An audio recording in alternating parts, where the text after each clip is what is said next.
Subaru. Албек тағы да Subaru'ларға не болған деген сұрақ. Не болғанда, мынау деген түйіскен ғой, короче, басқа машинамен. Содан мына жағы жоқ. Қандай бампер екен?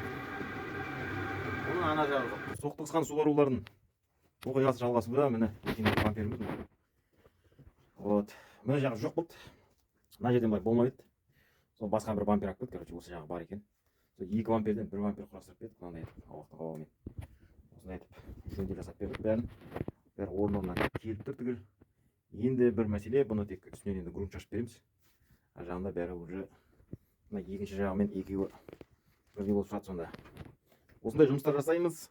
Осындай жұмыстарды жасауды үйретеміз, оқытамыз бәрін нөлден бастап. Егер де оқиын деген адамдар болса, бәрін оқытамыз, түгел үйретеміз. Басқа қаладан десеңіз, біздер Орал қаласынан, басқа қаладан келетін болсаңыз, даже жататын жер бар тегін тоже. Міне, осындай жағдай бізде. Бұл бамперлардың жұмысы бітпейді, ол деген осылай жалғаса береді. Бампер сынбай тұрмайды. Бір күні болса біреудікі сынады, бір күні қояннан сынады, бір күні тағы бірдеңеден сынады, бір күні бір-бірімен түйісіп сынады, бампер бәрі сынады. Ал оның кез келген машинаның бамперін табу қиын қазіргі жағдайда. Вот сол үшін біздің Қазақстанда ешқандай бампер шығармайды. Сол үшін бұл жұмыс деген ең жақсы, клиенттар бар, конкуренциясы аз, керемет жұмыс. Осындай жұмысты үйренемін десеңіздер, үйретеміз, оқытамыз. Жаңадан бастап мынандай етіп, міне бампер құюларды бәрін үйрететін боламыз. Енді грунт шашамыз, Алла қаласа. Содан кейін уже мына жердің бәрі как родной болып тұрады. Неге оның өзінің керемет бамперін сол үшін жақсы тұтсап, оны Тайванның бамперін салғанша осындай дұрыс керемет бамперіңізді қайтадан жөндеп салып алсаңыз, бәрі зазормен келіп тұрады. Осындай жұмыс. Мынадан кейін енді қазір грунт шашып беремін. Шпаклевка ештеңе жаққан жоқпын даже бұған.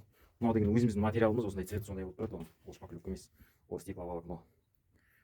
Вот осындай жұмыс. Мынаның бәрін мен деген почти до идеала апарып беремін, тегіштеп, шлифовать етіп, даже грунт шашып беремін үстіне. Соның өзінде де костоправтарға осындай ақша төлеймін, осындай деп бояу үшін осындай түсірмейсің ба дейді адамдар. Қалай костоправтарға барлығын дайындап беремін екен, олар түсірмейді екен, ал мен түсуім керек, неге мен түсінбеймін соны жігіттерге. Соны айтыңдаршы маған. Мен өзімнің жұмысымның ақысын аламын, артық ештеңе алмаймын.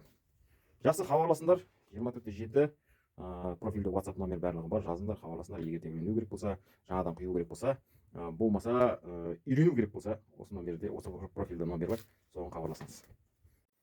Так, міне шебер дегенше деп қайта айта берсем болмайды да. Мынандай, короче, міне грунтын шашып қойдық. 2 бамперден 1 бампер шығып тұрғаны. Мына жер жоқ болды. Сынып болды, мына жартысы. Тумайт жаңа қарай. Соны қайтадан жасап қойдық бәрін. Хабарласыңдар, ремонттап жөндеу керек болса. Үйренгілерің келетін болса, үйретеміз, онда да хабарласыңдар. Осындай болып тұрады, міне, әдемі болып. Даже бұл жерде менде әлі шпаклевка жағылған жоқ. Шпаклевка жоқ қой әлі. Жақсы. Сау саламатта болыңыздар, жақсы күнде кездескенше.